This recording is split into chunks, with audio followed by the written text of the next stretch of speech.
Evidences సహా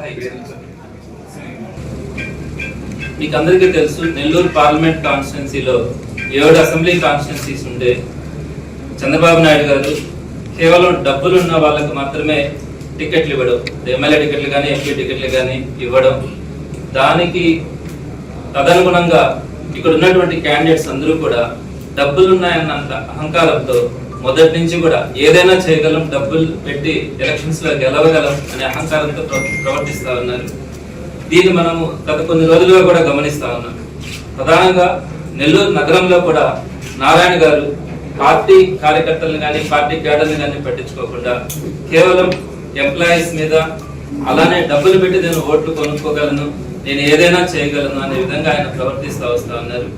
దీనికి సాక్ష్యంగా ఈరోజు బిఎల్ఓలని, వారికి కొంతమందికి డబ్బులు ఆశ చూపి బిఎల్ఓలు ఏదైతే ఓటర్ స్లిప్స్ ని ఇంటికి వెళ్ళి ఇవ్వాల్సి వస్తుందో, బిఎల్ఓలు అందరూ కూడా టీడీపీ ఆఫీసుల్లో, అంటే స్థానికంగా డివిజన్స్ లో వాళ్ళ పార్టీ ఆఫీసులు పెట్టుకున్నారు. ఆ పార్టీ ఆఫీసుల్లోనే బిఎల్ఓలు కూర్చొని టీడీపీ వాళ్ళ చేతుల్లోకి ఆ ఓటర్ స్లిప్స్ లన్నీ ఇచ్చి, వాళ్ళు ఆ కన్సర్న్ ఓటర్స్ కి మేము ఇచ్చుకుంటామంటే వారి చేతుల్లో ఇచ్చి, వారే అందరికి కూడా సంతకాలు, ఈ టీడీపీ నాయకులే వాటి మీద సంతకాలు పెట్టి వాటన్నిటిని కూడా హ్యాండ్ అవుట్ చేసుకోవడం, వీడియోస్ తో సహా, అదేవిధంగా వాళ్ళ సంతకాలు పెట్టినటువంటి రికార్డ్స్ తో సహా తీసుకోవడం జరిగింది. వాటన్నిటిని కూడా కమిషనర్ గారికి ఇవ్వడం జరిగింది.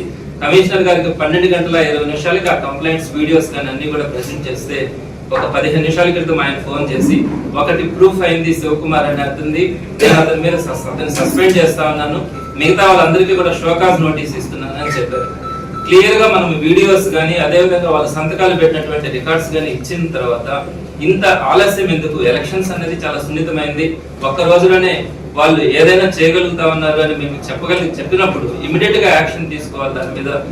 మిగతా వాళ్ళు ఎవరు కూడా అలా చేయడానికి సాహసించకూడదు. కేవలం ఈ విధంగా వాళ్ళందరూ కూడా ఓటర్ స్లిప్స్ తీసుకోవడానికి కారణం ఏంటంటే, ఎక్కడైతే వాళ్ళ దగ్గర చేతుల్లో పెట్టుకొని ముందుగానే వాటిని ఓట్లు వేయించుకోవడానికి కానీ, దొంగ ఓట్లు వేయించుకోవడానికి కానీ, అలానే వాళ్ళు ఆ ఓటర్స్ ని మేనేజ్ చేయడానికి కానీ ప్రయత్నిస్తా ఉన్నారు. తప్పకుండా కూడా దీని వైఎస్ఆర్సీపీకి పెద్ద క్యాడర్ ఉంది, నాయకులు కార్యకర్తలు ప్రతి దగ్గర కూడా ఉన్నారు కాబట్టి మేము వాటన్నిటిని వీడియోస్ సహా తెప్పించుకోగలిగాం, వాటిని అడ్డుకునేదానికి ప్రయత్నిస్తున్నాం. కానీ అధికారులు కూడా ఇంత పక్షపాత ధోరణి ప్రదర్శించకూడదు అని వారందరికీ కూడా తెలియజేస్తా ఉన్నాం. అదేవిధంగా నారాయణ గారు కానీ కొంతమంది డబ్బులున్న క్యాండిడేట్స్ అందరూ కూడా ఎలక్షన్స్ లో కంటెస్ట్ చేస్తూ తెలుగుదేశం పార్టీ తరఫున ఓటుకి 5,000 ఇస్తామని చెప్పి ఈ రోజు మాట్లాడుతూ ఉన్నారంటే, ఎట్లాగైనా కూడా గెలుస్తామని చెప్తా ఉన్నారంటే, వారు రేపు ప్రజాస్వామ్యంలో ప్రజలకు ఎంతవరకు అందుబాటులో ఉంటారు అని మీరు అందరూ కూడా గమనించగలగాలి. అదేవిధంగా 3వ పాయింట్, నారాయణ గారు ఇక్కడ చెప్తున్నారు, నేను ఖచ్చితంగా గెలుస్తాను, మంచి మెజారిటీతో గెలుస్తానని చెప్పి ఆయన ప్రగల్భాలు పలుకుతా ఉంటారు. 4.5 సంవత్సరం ఆయన కనిపిలా, చివరిగా 3 నెలల నుంచి మాత్రమే ఆయన ఫీల్డ్ లోకి వచ్చినారు, డబ్బులు ఖర్చు పెట్టుకొని గెలుస్తారని చెప్తున్నారు. మరి అలాంటప్పుడు ఒక సామాన్యుడి వైఎస్ జగన్మోహన్ రెడ్డి గారు ఖలీల్ అహ్మద్ ని ఒక సామాన్యుడికి టికెట్ ఇచ్చి అందరికి అందుబాటులో ఉండాలన్న ఆలోచనతో క్యాండిడేట్ ని తీసుకొచ్చి పెట్టినప్పుడు, మీరు గత వారం రోజుల నుంచి మీరు అందరూ కూడా చూస్తా ఉంటారు. ఒక రోజు చంద్రబాబు నాయుడు గారు ప్రచారం చేశారు, వెంటనే 2వ రోజు లోకేష్ గారు, 3వ రోజు బాలకృష్ణ గారు, 4వ రోజు చంద్రబాబు నాయుడు గారు సభలకు జనాలు రావట్లేదని పవన్ కళ్యాణ్ గారిని తీసుకొని వచ్చి సభలు పెట్టించుకున్నారు. అంటే వాళ్ళలో ఎంత భయం అంటే, సామాన్యుడైనటువంటి ఖలీల్ అహ్మద్ ని చూసి మీకు అర్థమైంది. సో ప్రజాస్వామ్యంలో అందరికి అందుబాటులో ఉండే వ్యక్తుల్ని గెలిపించుకోవడానికి ప్రజలు సిద్ధపడతా ఉన్నారన్న ఆలోచనతో మీరు ఒక్క వారం రోజుల్లోనే 4గురిని తీసుకొని వచ్చి నెల్లూరులో సభలు పెట్టుకున్నారంటే మీకు ఆల్రెడీ ఆ ఓటమి గురించి మీకు అర్థమైంది. 3వ స్టెప్ గా మీరు ఈ రోజు ఏం చేస్తా ఉన్నారు? ప్రజాస్వామ్యానికి విరుద్ధంగా పోతూ ఏదైనా మేనేజ్ చేయగలమన్న ఆలోచనతో ఈ రోజు బిఎల్ఓల్ని మీరు కొనుగోలు చేయడానికి ప్రయత్నిస్తున్నట్టుగా మనకు ఆధారాలతో సహా దొరికినాయి. ఒకరు సస్పెండ్ కూడా అయినారంటే మీరు అందరూ అర్థం చేసుకోవచ్చు తెలుగుదేశం నాయకులు ఎంతకైనా కూడా తెగబడతా ఉన్నారు అనే అంశాన్ని. అదేవిధంగా మీ అందరికి కూడా తెలుసు, నిన్ననే హైదరాబాద్ నుంచి విజయవాడ నుంచి కానీ అందరి నుంచి కూడా సుమారుగా 1,200 మంది రౌడీల్ని నెల్లూరుకు తీసుకొచ్చుకున్నారు. అంటే ఈ డబ్బుల డిస్ట్రిబ్యూషన్ లో కానీ అవసరమైతే వాళ్ళు ఏ దుశ్చర్యకైనా దిగడానికి నారాయణ విద్యా సంస్థలకు సంబంధించిన వాళ్ళందరూ కూడా నెల్లూరులో వాళ్ళందరూ మకాం పెట్టుకొని 1,200 మంది ఉన్నారని మీ అందరూ కూడా ప్రెస్ వాళ్ళకి తెలిసి ఉంటుంది. సో ఈ విధంగా వాళ్ళు ప్రజాస్వామ్యాన్ని కూలీ చేయడానికి ప్రయత్నించడం అనేది ప్రజలందరూ కూడా గమనిస్తా ఉన్నారు. దీన్ని ఎవరు కూడా హర్షించరు. సో అందరూ కూడా ఖలీల్ అహ్మద్ నెల్లూరులో కంటెస్ట్ చేస్తా ఉన్నారు సామాన్యుడు.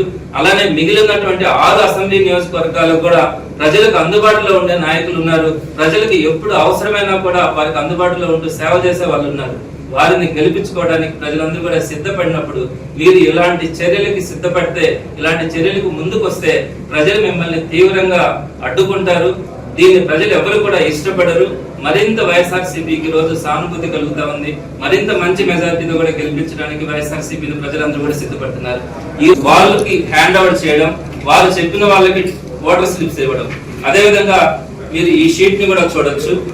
ఈ షీట్ లో ఉన్నటువంటి ప్రతి ఓటర్ స్లిప్ ని కూడా శివకుమారి మొత్తం అన్ని కూడా ఆమె ఒక్కరే ఆ ఓటర్ స్లిప్స్ అన్నింటినీ కూడా హ్యాండ్ అవుట్ చేసుకొని ఆమె సిగ్నేచర్ నే పెట్టడం జరిగింది.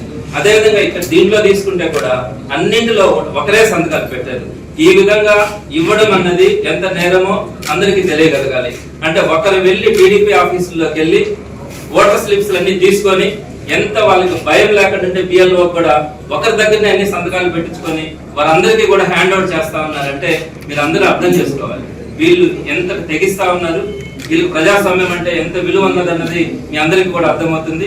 ఈ ఎవిడెన్సెస్ అన్నింటినీ కూడా ఎలక్షన్ కమిషన్ కూడా పంపించడం జరుగుతుంది. రాబోయే రోజుల్లో వీళ్ళు అనుకుంటా ఉన్నారు పోలీస్ డిపార్ట్మెంట్ కూడా మేనేజ్ చేయగలం అనుకుంటా ఉన్నారు. ఎటువంటి పరిస్థితుల్లో కూడా ఉపేక్షించేది లేదు. ప్రజాస్వామ్యబద్ధంగా ప్రతి ఒక్క సామాన్యుడు కూడా ఓటు వేసే విధంగా వైఎస్ఆర్సీపీ క్యాడర్ అంతా కూడా పనిచేస్తుందని మీ అందరికీ కూడా సవినయంగా తెలియజేస్తాను.